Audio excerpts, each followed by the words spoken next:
Halo semuanya, kembali lagi dengan gue Leroy Black. Dan di video kali ini gue mau bikin top 5 parfum work from home. Video ini isinya akan berbeda dengan top 5 parfum di rumah aja. Kenapa gue bikin dua list berbeda seperti ini? Karena yang kalian pernah nonton itu top 5 parfum di rumah aja, itu lebih ke parfum yang gue pakai di rumah buat nyantai-nyantai ataupun gue pergi ke dekat-dekat rumah. Dan list ini tuh lebih ke ketika gue mesti bekerja dari rumah, which is memang kondisi gue sekarang bekerja di rumah. Gue butuh wangi-wangi yang lebih serius, nggak terlalu nyantai karena gue butuh konsentrasi kerja dan gue butuh fokus, apalagi di saat-saat gue mesti ngerjain data-data, which means gue bakal di depan komputer terus, di depan laptop terus, dan gue harus constantly kerjain tugas-tugas kantor gue. So without further ado, gue langsung masuk di posisi kelima. So di posisi kelima adalah yang namanya Bleu de Chanel Parfum. Ini yang parfum, bukan yang eau de toilette ataupun eau de parfum. Ini yang parfum. Gue discover wangi ini itu tahun lalu dan gue masih belum begitu pakai, hence makanya lu lihat jusnya pun masih banyak. Pertama kali gue kenal wangi Bleu de Chanel Parfum ini tuh dari yang namanya Jeffrey.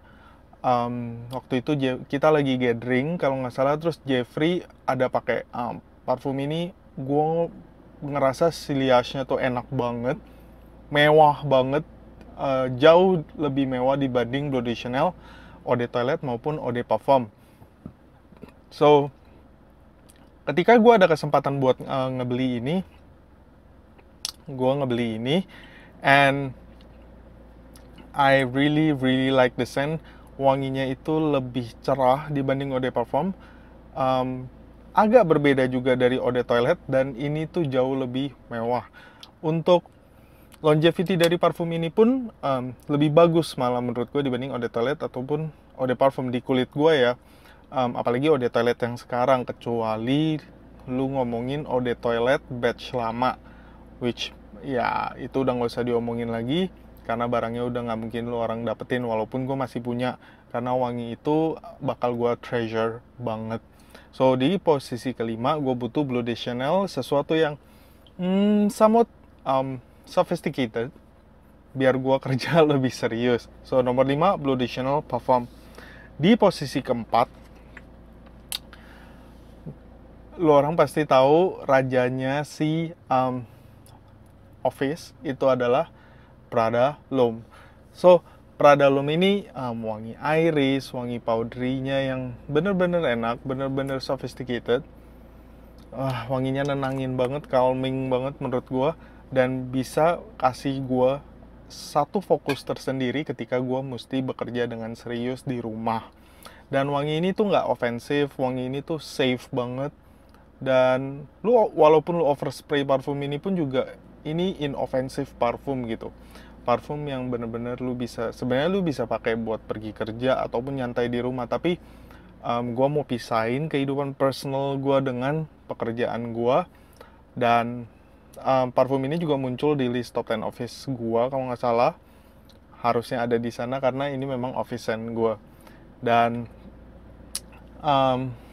gue pernah nge-review parfum ini. Lo orang bisa cek review ini udah lama banget gue nge-review ini. Lo orang kalau mau tahu detailsnya, kalian bisa cek video tersebut. So kita langsung ke posisi ketiga. Di posisi ketiga mungkin lo orang agak kaget ya untuk botol ini, karena gue sebenarnya discover parfum ini juga tahun lalu. Dan ini adalah Karl Lagerfeld Bois de Vetiver. Wangi ini enak guys, seriously. Walaupun ini bisa dibilang tergolong parfum chipis ya, wangi grapefruitnya enak banget. Gue suka banget wanginya. Wanginya tuh bikin gimana ya, perpaduan fruitiness-nya, grapefruitnya, terus ada sedikit soft vetiver. Itu wanginya enak banget. Dan ini bisa bikin gue ngerasa slick gitu loh. Gue nggak tahu gimana jelasinnya kalau slick ya. Bisa bikin gue ngerasa kayak smooth operator gitu yang lagi kerja, calm, tenang, dan memberikan kesegaran tersendiri ketika gue lagi bekerja di rumah. So, kalau misalnya kalian tertarik gue untuk nge-review Bode Vetiver ini, please drop a comments down below. Dan sebenarnya gue udah hampir lupa sama parfum ini. Gue punya parfum ini. Dan recently gue agak berberes-beres lemari-lemari parfum gue. Dan gue lihat, ternyata ada parfum ini gitu loh. And I pick it up and I spray it again. And I like it so much gitu. Lebih suka lagi dibanding impression pertama gue gitu. That's funny how your nose palette, palet hidung kalian tuh akan berubah seiring waktu dan seiring dengan mood kamu sih sebenarnya. So sekarang gue lagi enjoy banget yang namanya Karl Lagerfeld Bois de Vetiver. So ini di posisi ketiga. Drop a comment down below kalau misalnya kalian mau gue nge-review ini. So di posisi kedua adalah bisa dibilang signature scent gue dulu, karena gue pakai banyak banget parfum ini dan sampai sekarang gue masih pakai, apalagi ketika gue mesti work from home seperti ini. None other than yang namanya Dior Homme. Dior Homme ini, guys, I don't need to talk much. Yang namanya Stephen Leroy Black itu sama dengan Dior Homme atau enggak Millésime Imperial. Itu aja, gue nggak perlu further explanation. I love Iris, gue suka banget Iris. Ini bukan parfum yang sangat maskulin banget, enggak. In fact, ini adalah salah satu parfum yang paling metroseksual ketika dia baru rilis gitu. And it has been my signature scent ketika itu dan gue suka banget. You can check out the review of this. Gue pernah nge-review ini juga. Dan sampai sekarang dan sampai kapanpun, gue pasti akan selalu pakai yang namanya Dior Homme karena gue suka banget wanginya. Dan Dior Homme itu sama dengan Leroy Black, Leroy Black sama dengan Dior Homme. Seperti itu. Dan Dior Homme ini udah keluar versi baru lagi. Kalau misalnya kalian lihat, ini yang udah Black Pipe. Sekarang keluar lagi yang baru lagi Dior Homme. Mereka udah ganti packagingnya dan wanginya pun di reform sama mereka. Dan gak ada irisnya, guys. It pissed me off. Ya walaupun gue masih gimana, masih penasaran sih wanginya apa. Tapi ketika mereka menghilangkan iris dari Dior Homme itu, I was like, what the hell are they thinking?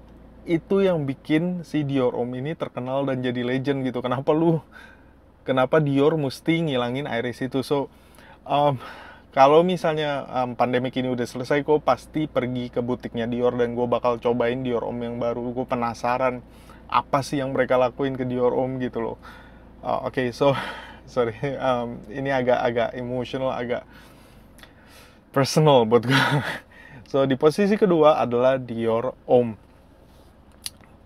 Untuk di posisi pertama, lu orang pasti guessing apa?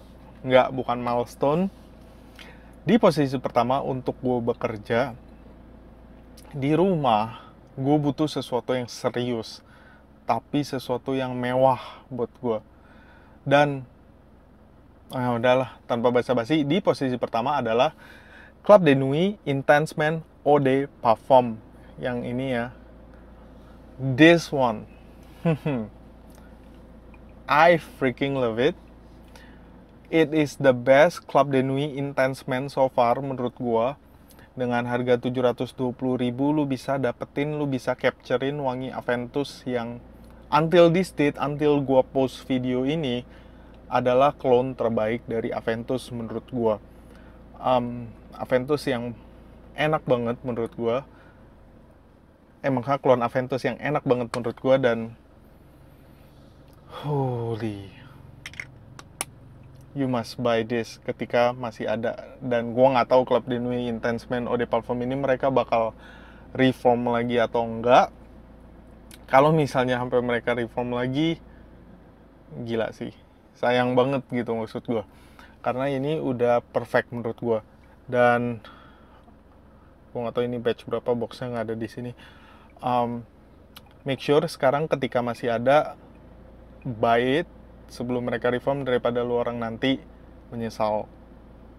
Kayak sekarang aja Club de Nuit Intense Men Limited Edition Eau de Parfum yang gue bilang wanginya beda dari ini, udah nggak ada di pasaran, malah harganya pun juga udah mulai skyrocketing ke 900 ribuan kalau nggak salah, 900 ribuan di Tokopedia. So number one is Club de Nuit Intense Men Eau de Parfum. Ini 5 botol ini adalah parfum-parfum yang bakal gue pakai untuk bekerja di rumah, at least sampai pandemik ini selesai. Dan mungkin kalian ngerasa kok selera lu jadi kayak gitu. No, it is not changing. It is my nose palette keep on developing. Jadi hidung gue itu tuh selalu ngedevelop, selalu berubah, dan gue selalu merotasi hidung gue gitu. Nggak selalu lalunya gue mesti pakai yang namanya niche. No, gue memang pasti pakai, ada beberapa niche yang gue pakai ketika gue work from home ataupun di rumah aja. Dan gue sekarang lagi coba exploring lagi ke dunia designer dan stop exploring niche so far, walaupun gue masih ada exploring ya. Cuman gue lebih kayak roda itu kan berputar. Nah, hidung gue juga berputar. Itu dimana gue mereset hidung gue dengan wangi-wangi yang lebih not natural ataupun sintetik. Terus nanti lama-lama baru bisa menghargai lagi wangi-wangi natural yang diberikan niche. Karena kalau gue misalnya niche terus ataupun gue cium yang berat-berat terus, hidung gue itu nantinya akan jadi bias untuk nge-review parfum-parfum lainnya. Itu menurut gue ya, personally. Apalagi ya. So, misalnya kalau teman-teman pengen request apapun, please drop a comments down below. I'll try my best untuk penuhin request kalian, walaupun gua nggak mungkin bisa fulfill semuanya. So, untuk teman-teman yang kalau misalnya baru pertama kali join channel ini, baru nonton channel ini, please subscribe this channel, karena gua akan selalu update tentang parfum-parfum ataupun dengan konten-konten lainnya yang berkaitan dengan dunia cowok. So, click that subscribe button and that notification bell for future video and maybe giveaway. So, aneh sih, gue udah nggak pernah ngomongin kayak gini. Gue ngomong kayak gini, gue ngerasa aneh sih. Well, it's okay. So, thank you guys for watching this video. Until next time, bye-bye.